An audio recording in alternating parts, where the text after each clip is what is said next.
Esteemed guests, next will be the panel titled One Belt, One Road. One Belt, One Road is an investment project which was announced in 2013 by Chinese President Xi Jinping, involving a population of 3 billion in a unique market. The OBOR project, which will totally change the future of the global economy and even politics, will shape the next 50 years with its structure, including Turkey. The project, which has a population of $1 trillion and has a population of more than 3 billion, contains 65 countries. The project, which will link the eastern shores of Asia and the European shores of the Atlantic, will strengthen the global economy. The project aims to establish a transport infrastructure, trade, and investment link between the key economies in the Asia-Europe line.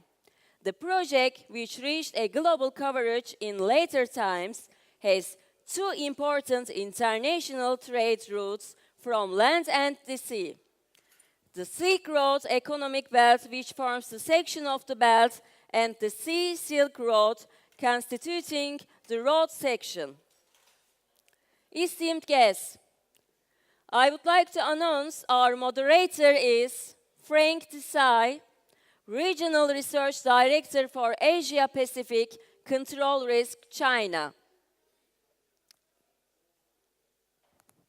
Esteemed guests, I would like to announce our moderator is Mr. Frank Tsai, Regional Research Director for Asia Pacific Control Risk China.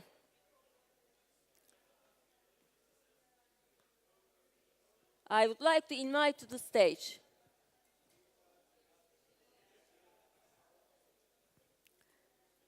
Mr. Tsai. I would like you invite to the stage.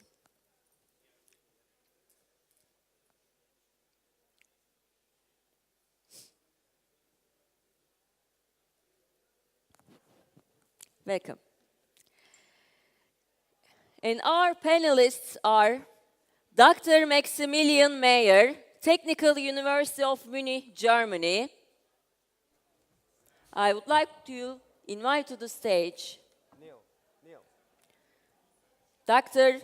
Maximilian Mayer, Technical University of Munich, Germany. Welcome. And I would like to invite to the stage Dr. Altay Atlı, lecturer, Koç University, Turkey. Welcome. And I would like to invite to the stage Professor Dr. Ahmet Sedat Aybar, China Research Center, Istanbul Aydın University, Turkey. Professor Dr. Ahmet Sedat Aybar, China Research Center, Istanbul Aydın University.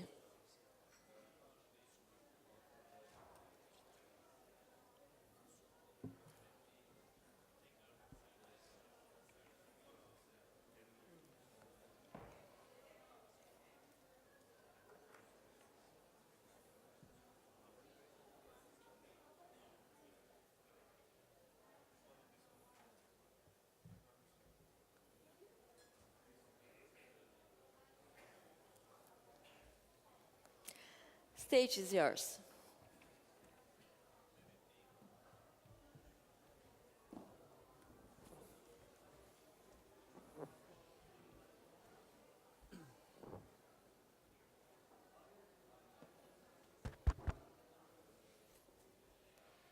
Welcome everyone to our panel on the Belt and Road Initiative, which we'll call BRI, of course.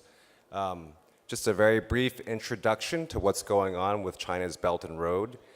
It's a huge initiative. It consists of 60 plus countries which have signed up, 60% of global population, 1/3 of global GDP, and over 1 trillion of finance, over 900 projects in the world. It has a huge soft power or reputational advantage or potential for China. China likes to say it's a platform for win-win cooperation for the huge development needs of Eurasia. It's also a positive vision of China's contribution to the world. Commonly, people cite two reasons for why the BRI has come about. One is economic. There's a huge industrial overcapacity in China. China has gotten very modernized quickly, developed a lot of infrastructure, and these industries are looking for an outlet for their manufacturers. So that's an economic case for China's Belt and Road. In addition, there are strategic reasons for our Belt and Road. China is looking for land routes to bypass the sea lanes that are dominated by the United States. And also, there's a vision for recentering the world on China rather than the United States. And so with that brief introduction, we'll go to our first speaker, which will be Sadat. Thank you very much. You have done a great introduction, Frank. Now, you have mentioned that this is a glimmer of hope for many of the countries on its destination, economically and geopolitically. Now, what I'm going to highlight in my brief introduction, I'm going to say that BRI, Belt and Road Initiative, has developed as a bilateral intervention. Now, it is bringing about a kind of hope, since this summit is somehow, it involves highlighting some of the hopes that we might milk out from these presentations. Now, why do we need hope, and why do we need hope from One Belt, One Road initiative? Because the world is in a terrible state. Now, when we look at what is happening in the European Union with Brexit, there is some kind of uncertainty surrounding the European future, which direction it's going to take. That poses as a challenge. Now, in the United States, the administration under Donald Trump is implementing some kind of counter-cyclical policies, counter-cyclical in terms of anti-globalization type of policies it's implementing, highlighting more economic nationalism. And what we see on our screens is increased migration. It is like a movement of people from one end to the other. And the latest is the caravan that arrived in the United States. And add on to these security issues with non-governmental organizations, terrorist organizations, threatening our security around the globe. So all of these are, when we look at those, actually it paints a rather pessimistic view of the world. Now, what underlies this is the conflict of interest, and mostly those conflict of interest is based around energy resources and the way in which we use energy. Now, okay, having said all of this, now OBOR, the Belt and Road Initiative that involves 67 countries, is somehow offering a kind of more optimistic view for the future, that majority of countries in Asia and in the Middle East and in Africa, on the destination of OBOR, these de-linked countries, those countries who might be suffering from the consequences of the problems that I have highlighted just a minute ago, for those countries, OBOR presents a optimistic kind of future. Now, having said this, the whole project itself is not free of problem, is not free of challenges. Now, some of the challenges are economic challenges, some of the challenges are legal, and some geopolitical and political. Now, economically, each one of these countries that is in the Belt and Road Initiative. They are in their different stages of their development, and these countries are going to compromise, these countries are going to conform their developmental strategies with the Belt and Road Initiative. Internationally coordinating such a thing would be very difficult, since because of different stages of development of these individual countries, they have different productivity levels, and also they have different kinds of labor cost. This is, we can, expand on this maybe a little bit later, but legally, there is no international standard that is developed around Belt and Road Initiative that could help resolving some of the disputes rising from conflict of interest. We don't know which institutions going to coordinate that kind of resolution that will bring resolution to the conflict. We don't know what kind of legal procedure is going to be applied within that kind of conflicts or disputes, and how these are going to resolved by whom, whose legal system, and whose legal institutions is unclear. So basically, Belt and Road Initiative seems like it's going to walk along bilateral relationships, bilateral agreements, and those bilateral agreements, we still don't know how those, the whole project is going to be coordinated between different countries. Iran is different from Turkey, Turkey is different from Pakistan, Pakistan is different from, in terms of economic development, in terms of costs involved, but also in terms of legal structures. So bringing those together, harmonizing their developmental structures, or rather becoming more harmonized with the overall BRI seems like it is challenging. Of course, beyond that, resolving conflict of interest, and could we develop a kind of contract that is going to look after a standard contract, an international contract, applied by the participants, governments, companies, multinational enterprises, that are going to deal with certain conflicting issues like environment, like labor, protecting labor issues, gender issues, race issues, and so on and so forth. This is also still, it seems like, uncertain. So basically, OBOR is, my overall presentation will be, yes, OBOR, One Belt, One Road Initiative, is presenting itself as a hopeful for some of the de-linked countries on its destination. It wants to start smart cities. It wants to improve transportation networks. It wants to, develop these countries. But these are not free of challenges. There are very serious challenges for OBOR. But let me add one more, that is financing, funding. The funding issue is an important one, and it is unclear yet from which sources, through what kind of channels, those funding will be developed and implemented.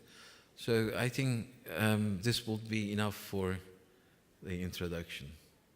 Okay. Thanks, Frank. It's very interesting. The institutional harmonization challenges that you mentioned. Africa is an interesting case because in some ways those are where the least developed institutions are, and yet in Africa we do see a lot of support for development that China can undertake that other countries haven't.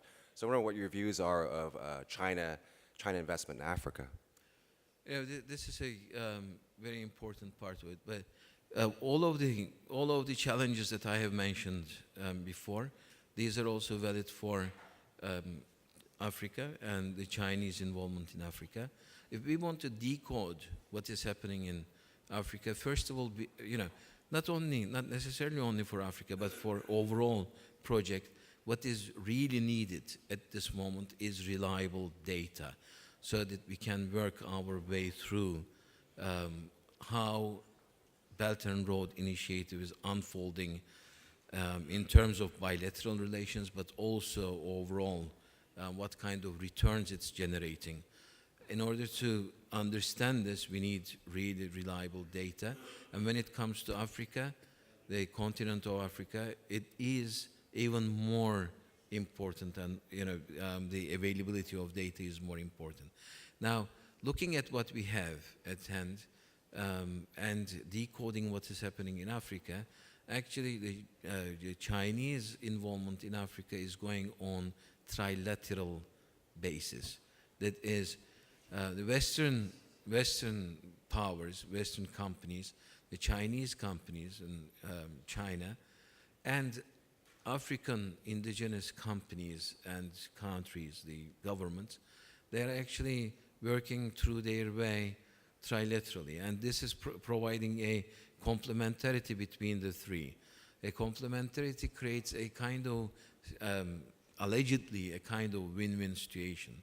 But what is happening as this project proceeds, as far as new players in the continent, like Turkey and Brazil and others, these are actually left outside, divorced from the process that is taking place. So this is why, BRI might be, for instance, in the case of Turkey, BRI might be creating some kind of positive returns as far as bilateral relations with China is concerned. But when the third party is involved, like the ones in Africa, then countries like Turkey are left outside of trilateral kind of involvement. But this is to be verified more robustly by using more reliable data. So I will take this with a pinch of salt, that kind of divorcing of Turkey's involvement in Africa or other new players in Africa is happening as a result of BRI. Let's go next with Altay, challenges on BRI. Yeah, thank you, Frank. I want to give a Turkish perspective on the BRI and how the Turks, we are seeing BRI. I'll be doing this with reference to my discussions with people in the government, the Turkish government, the bureaucrats, and also the business community. So, having talked to many people actually about BRI, I can say that actually there's quite some level of enthusiasm for this BRI, but of course there are problems associated with the initiative, as has been discussed in detail by Professor Aybar. So perhaps rather than enthusiasm, we might call it some kind of cautious optimism. There is the optimism, so there is the positive outlook, but being aware of the problems that might be associated, not maybe now, but in the future, increasingly so. So there's some a certain degree of caution too. Now, okay, I think the big question from the Turkish perspective related to BRR would be, fine, BRR is about joint investments, about infrastructure, everything about interconnectivity, which Turkey certainly needs. But I think the big question from the Turkish perspective would be, to what extent can this initiative, can BRI serve Turkey's long-term economic development needs? And there's also a lot of hype about the project. So therefore, probably we need to be clear in our understanding of, or in our calculations of what this project can really contribute to our economy, to the Turkish economy, to our sustainable growth process in the long term. Now, talking about sustainable growth, yes, Turkish economy has been going through some tough times recently, the decline in the value of the currency and everything. But if you look at the long-term perspective, so the Turkish economy we really need to ensure this sustainable growth path, and this requires increasing the value added in production, increasing technological capabilities, going up the value added chain, going up the ladder in terms of value added, and increasing infrastructure in logistics, in trade. And overall increase in capabilities is certainly needed. Now, BRI is seen as having the potential to contribute in these areas. Now, if you look at the areas where BRI is very much in focus in Turkey, so we can start actually with ports, with seaports, because that's where the largest Chinese investment is in Turkey at the moment. The port near Istanbul in Ambarlı, it was, a majority stake of the port was purchased by a consortium of Chinese companies, 3 Chinese companies. They have invested around, $950 million to buy the stake, and they are now investing around $100 million every year to improve, to expand the facilities. Now, this is important because,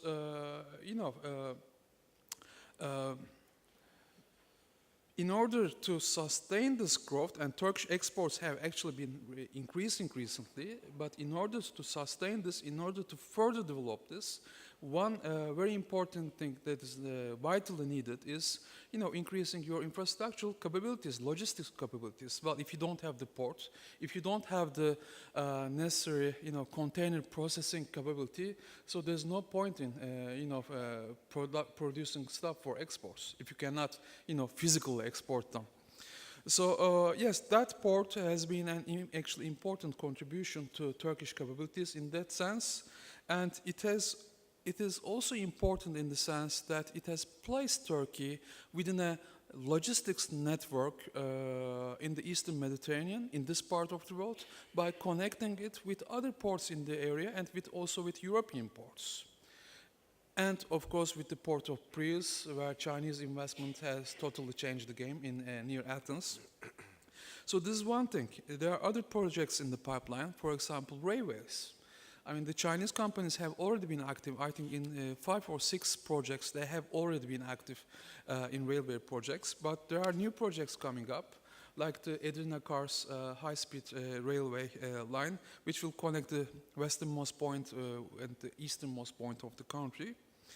And there are energy projects in, energy, but energy meaning, all areas of energy. Not only coal energy, but there's an agreement between Turkey and China in the peaceful use of nuclear energy. Turkey has declared the intention to have its 3rd nuclear plant after the first by Russians, second by a consortium of Japanese and French companies, to have the 3rd one built by a Chinese company. And all these areas are actually like, they cover all the different segments of the whole production process. It's not like only, they come here and put the railways and go, but it includes like co-production, technology transfer, even, Turkish-Chinese universities for the training of engineers and so on. But I will say, okay, fine, well, we have the port, but other than that, there's really, okay, we have the banks too, ICBC, Bank of China. There has been recently a large Chinese investment by Alibaba in e-commerce, in Turkish e-commerce platforms and so on. But so far, it is yet to take off. So far it is actually about expectations. So, Professor Aybar started his introduction by talking about hope. Actually, yes, it's really about a future-oriented thing. It's about a vision and expectations. Because if you look at the state of the Turkish-Chinese relationship today, the economic relationship today, all right, there is this investments. I mean, Chinese investment in Turkey has so far totaled like around $1.5 billion US dollars. But compared with that, we have a huge trade deficit. like 2 point something in exports from Turkey to China compared with 25, almost 25 billion worth. So China is actually at the moment the largest contributor to Turkey's chronic current account deficit problem. But for me, the most important thing is the way that we are thinking about China is changing. I was in a, for example, 13 years ago, 2005, I was in a government delegation going to China, having talks with MOFCOM, the Minister of Commerce in Beijing. So back then, we were complaining about trade deficit and asking the Chinese side to buy more from Turkey. So, well, that's one side. But now it's about, how do we balance this deficit by getting more investment from China, but investment not only in terms of, money, Chinese capital coming in here to be paid back with interest, but also how can we, draw more value out of this in terms of technology, co-production, know-how, and everything. So how do we position China, a rising China, the second largest economy in the world, as a stakeholder, as a possible stakeholder in Turkish long-term economic development, economic growth process?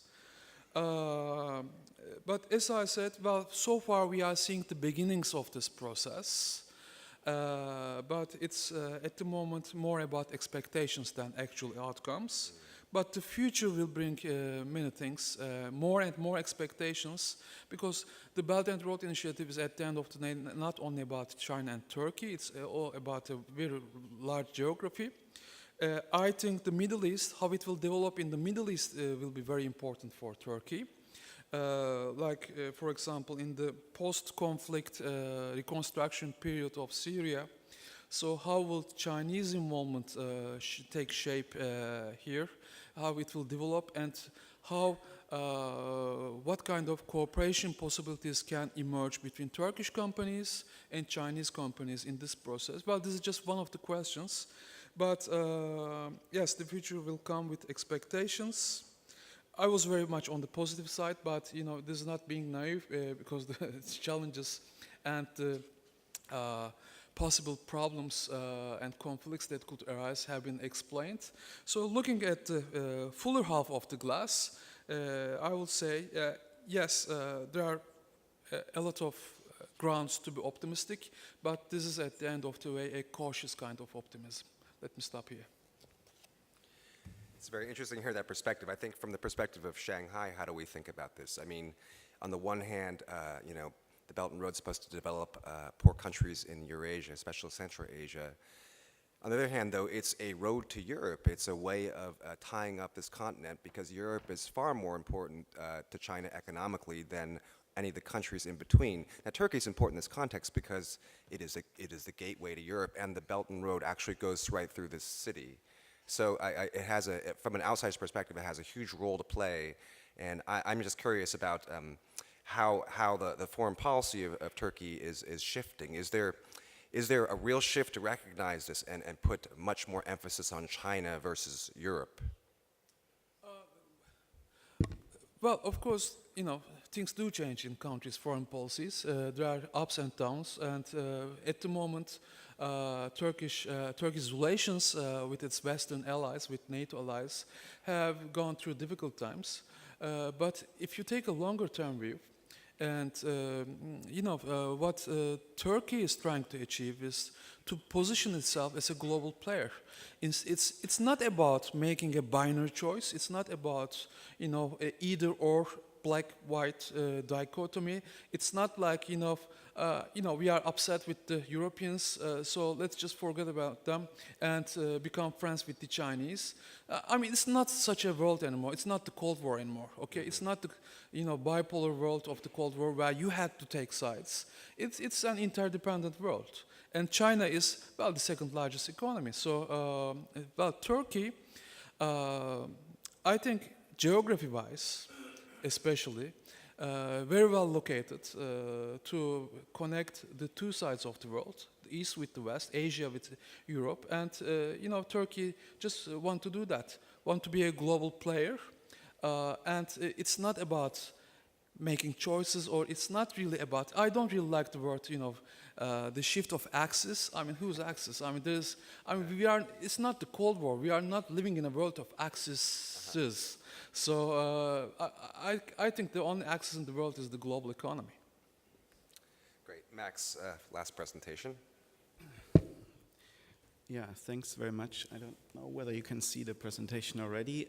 First, I want to thank very much the organizers for inviting me. It's a great pleasure to be here and an honor also to share some of my thoughts about the Belt and Road project. My suggestion is to take the reverse image and not so much to think about the Belt and Road as a way how China is maybe reorganizing or changing the global economy or the world, largely speaking, but rather how the Belt and Road is actually an expression of China itself, changing its own identity as a country.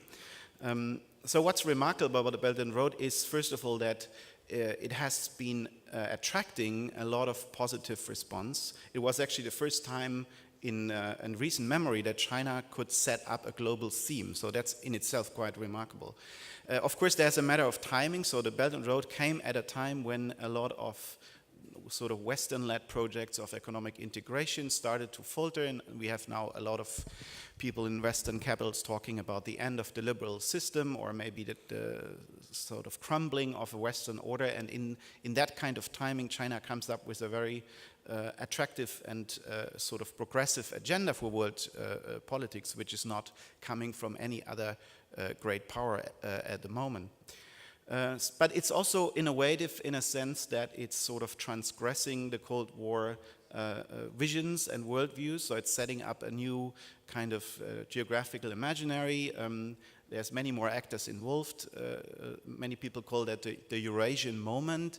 That means it's not only China and the Chinese government started thinking about Eurasia as a political entity, but it's many other countries and governments also having their own ideas about that and their own projects.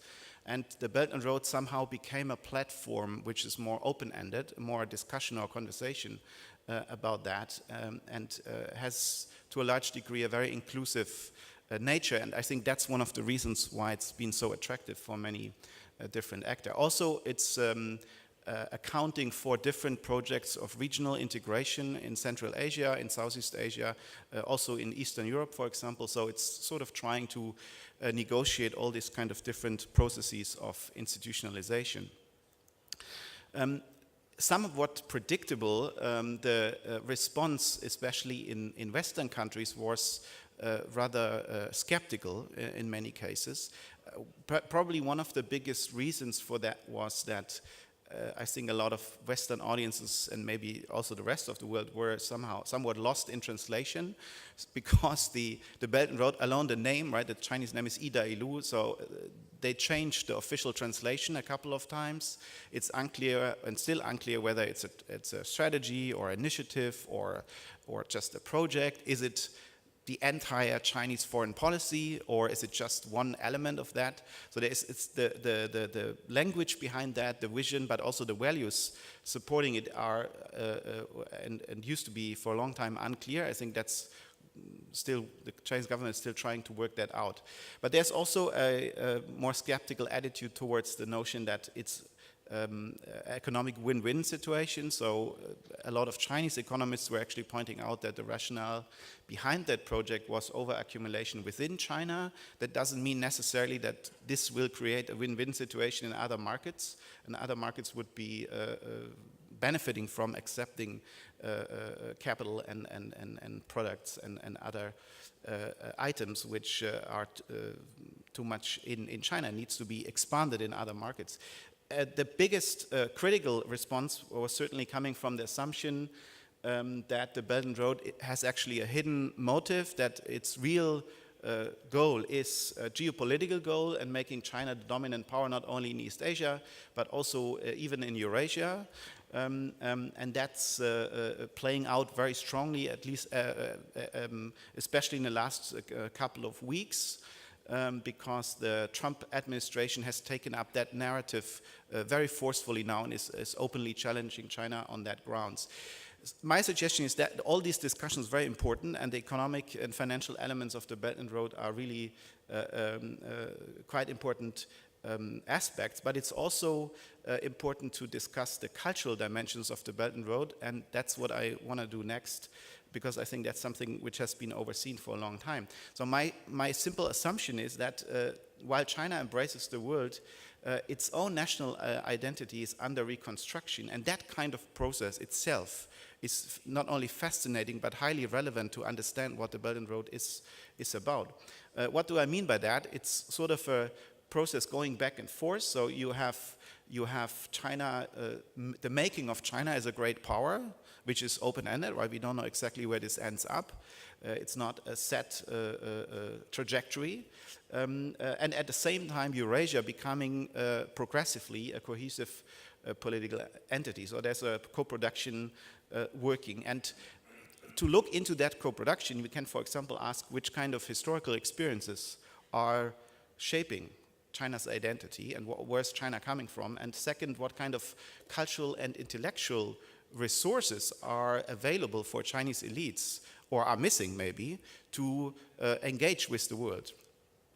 So the Chinese history, Chinese modern history has been quite remarkable, right? In moving from being the sick man of Asia towards a role model for the world. And that the long-term element of that history is, of course, an ancient civilization which saw itself as the center of the world, being faced with suddenly being backward and maybe perceiving itself as a gap, as having a cultural gap, and maybe being a deficit civilization vis-a-vis the West.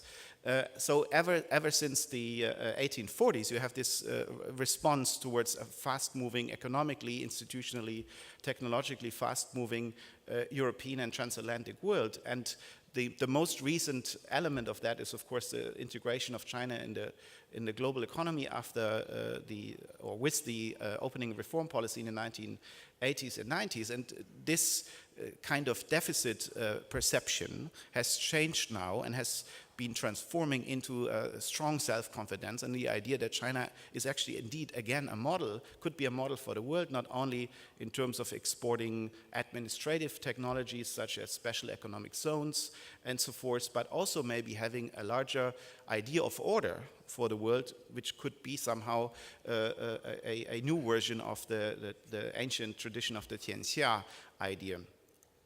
Another element of that, which much more concrete, is the question of knowledge, right? China has been relatively unengaged with the rest of the world. So the expertise supporting businesses, supporting policy making, supporting large-scale infrastructure projects is still quite scarce in China. And there's an interesting change in improvement in the knowledge production systems. The Belt and Road has led to massive funding.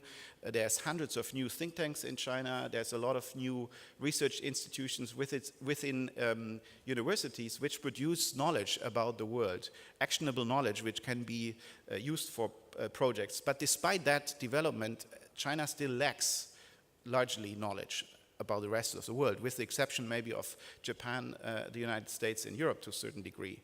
So there's one element of that is the rise of area studies within China, which is very important in producing that kind of knowledge, but still insufficient.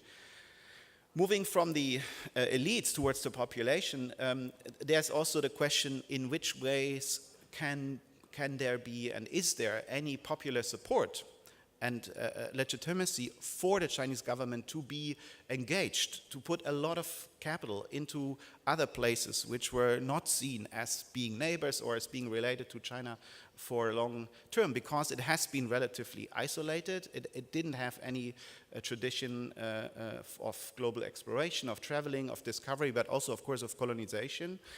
So the role of overseas Chinese, I think, is very much overemphasized because within China, domestically, there is no real support actually for China going global in a sense. So that support has to be manufactured. There needs to be some social engineering, and that comes also against Chinese media who are routinely portraying the rest of the world as being dangerous and much more insecure than within China. So a lot of average Chinese would ask, well, why should we go there? Why should we invest taxpayers' money in the rest of the world if it's so unsecure? Right? Why should we even do that? Right? We still have a lot of things to develop within China. So how is that support created?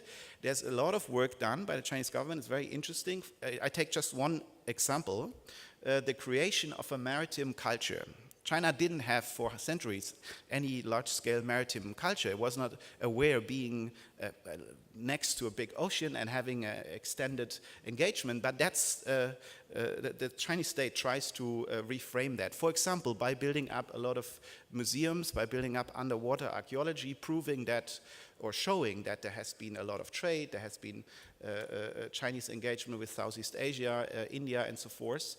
Building up also symbolic icons like the famous General Zheng He, who was sailing to Africa and other places in the Indian Ocean. But of course, that was only a period of 30 or 40 years. After that, was totally shut down. Right? But that's sort of being part of huge museums who try to educate the Chinese population that they had sort of a maritime history. Of course, they didn't really. It's not comparable to any other, for example, European powers. But that's cultural work being done. So in a way, this points also to the cultural limits of the Belt and Road. The question is, can the Chinese state create a globalized culture of which the maritime element is just one section, which is deep enough to sustain that kind of investments?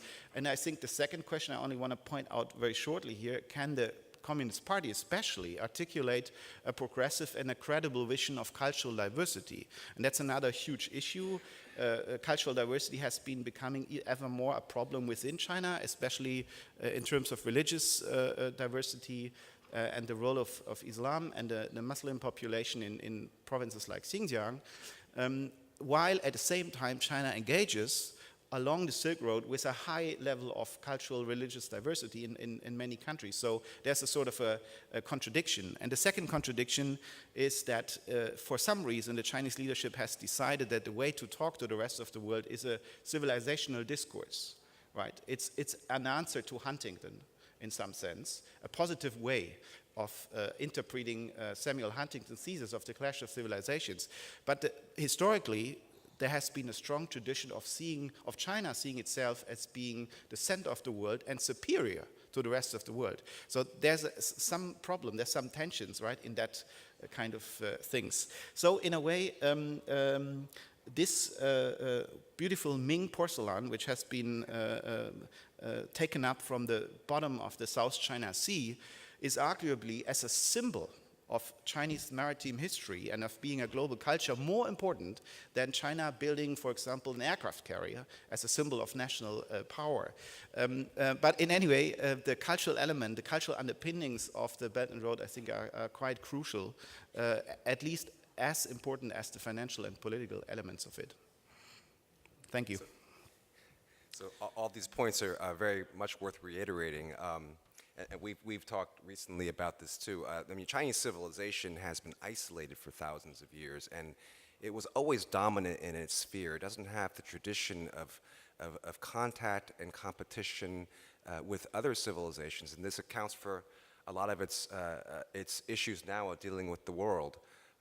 So, Max, I'd like to ask you, will China ever be able to, in our lifetimes, be able to see itself as a maritime power and really develop a curiosity about the world that's not instrumental? And if not, can it really rule the world? I don't think, even if China would develop a maritime culture, it would rule the world. But I think it can. I mean, that's a matter of decades, of course. But you have a lot of interesting projects going on. Just yesterday, there was news in Chinese media that the government has decided to put 1 billion dollar into a massive underwater project, the first project in the world of building up an artificial-based, fully automated base underwater in the South China Sea. And the Chinese public is very much involved in that. So I think it's absolutely possible to develop that maritime culture. And I think it's a highly positive thing to do so, because China is one of the oldest civilizations in the world. So the opening up of that civilization can't just happen within 10 years. It maybe can't even happen in 50 years. But in general, the direction, I think, is very, very positive. Right? And part of the change that Max is talking about, I mean, within 20, 30 years, we've come from a China desperately poor and people desperate for investment, desperate to leave China, to a strange situation where the world is coming to China and looking for Chinese money. So I think it's a lot of change in a very short space of time and hard to adjust. Why don't we open this panel up to some questions and answers, some Q&A. Any questions?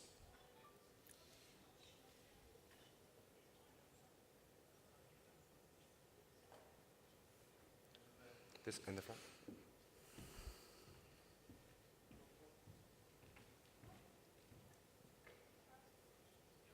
Thank you. Thank you very much, and my deep appreciation to all the panelists who have given us a flair of what the Belt Road Initiative is, where it started from, where it is today. Sorry, my question would be, and to any of the three panelists, is that all of you have raised that there are certain problems, that there are certain challenges as far as implementation of BRI is concerned. You mentioned about sustainability, economic viability, you mentioned about debt traps, etc. Of course, if you look at the significance of BRI in Chinese foreign policy, if I remember correctly, it has also been included in the Chinese constitution, I think at the 19th session of the Communist Party last year. So its significance is very, very huge, very, very large in terms of, and that is the number one foreign policy priority as I can see it. My question is to the panelists is that since all these issues of debt traps and so on and so forth, we've seen recent changes in Malaysia, and the Malaysian Prime Minister also saying we are going to get back on several of these projects. We know what has happened in Sri Lanka, we know what Maldives has said, even Pakistan, even Nepal. So what is the Chinese government responding to some of these challenges in a positive manner in terms of taking these on board and seeing what is it that they can do to make the projects and to make the initiative more acceptable and more sustainable and viable? Anyone? Thank you. Do you want to take more questions, or should we just answer this one? Go ahead and answer. Yeah. Okay, thank you very much for this question. It's very important. To what extent China can implement this initiative? Now, there are two issues here. One of them is sustainability, as you've mentioned. And sustainability pops up whenever we hear about BRI. And sustainability in terms of economic sustainability, innovations, development, labor issues, environmental issues, and so on and so forth. Now, once we start talking about sustainability, and Maximilian, quite interestingly, he had up another dimension to this, is cultural sustainability, whether China can face this imperial overstretch. Now, once we start talking about sustainability, and in terms of longer kind of projects, then we go beyond nation-state setup, because sustainability necessarily involves international setup and coordination of different nations. Now, once desertification starts, it doesn't stop at the border. It continues into the other countries' borders. So this requires some kind of coordination between nation states. or rather it brings in concern about international aspect of sustainability. So from there on, we are not operating from within the nation-state setup. So we need to have different kind of institutional legal arrangements in order to deal with such issues. Now, having said this, in the same time, BRI is pushing forward bilateral kind of relations, which require nation-states harmonizing their own macroeconomic policies, their own developmental policies with the BRI. Now, that brings out the importance of nation-state, because the projects themselves are very expensive, they're infrastructural projects, and they require long-term commitment and planning. Now, this can only be done by a nation-state itself. Now, nation-states committing themselves to BRI and its developmental targets then will have to highlight the partnership with the private sector without crowding private sector out, bring and coordinate public and private enterprise together, and do this in an internationally viable setup. Now, these are all requires keeping in mind two or three different ideas at once. And this is very difficult when it comes to 67 nations for so many years. And these challenges and how to deal with these challenges has not been developed by the owners of the initiative. So it is an important initiative. It poses important challenges. But my view is this. You know, like the early capitalist development in Britain and in the United States, this railway capitalism based on financing transportation is opening up a similar kind of path for Eurasia, for this geography. Now, whether this is going to be going to give rise to a kind of financial system that could become the locomotive power of BRI is an open question. And to my knowledge, apart from these bilateral developmental financing issues, there is no other research or no other emphasis on what kind of financial arrangement is going to drive this large project. So nation states, yes, they are very much required for the process itself. They're very much required for financing of the process because they will bring together public-private. But also, in the same time, what is required is an international arrangement, institutionally, legally, politically, and economically, institutional arrangements that will draw the project itself. And that is quite a bit of a challenge. I hope my answer is meeting your question somewhere in the middle. Thank you. We actually have to conclude, unfortunately, for the coffee break. But thank you, Sadat. Thank you, Altai, and thank you, Max. Thank you. Yeah, sorry. Thank you. And I would like to invite Mr. Egemen Bağış, co-president of Global Consultancy Board of ICB, to the lectern to present the honor gifts for you.